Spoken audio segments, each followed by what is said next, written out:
आज दुपारच्या जेवणासाठी काय बनवले ते पाहूया. शेवग्याची शेंग आणि तुरीची डाळ घालून मस्तपैकी सांबार बनवले टेस्टी. इंद्रायणी तांदळाचा भात बनवला आहे. गोड आंबट कढी बनवली. चपात्या बनवले, डब्यात ठेवलेत. दही लावले संध्याकाळी. जवसाची चटणी, शेंगाची चटणी, मिक्स लोणचं आणि आंब्याचं लोणचं आहे. आता आपण ताट वाढायला घेऊया. ताटात पहिल्यांदा 3 वाट्या ठेवते मी. एका वाटीमध्ये आपण स्वीट डिश म्हणून दही वाढूया.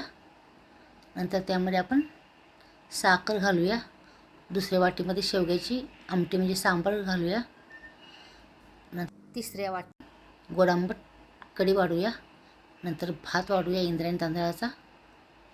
नंतर शेंगदाण्याची चटणी वाढूया. लोणचं वाढूया. गाजर आणि बीट वाढूया.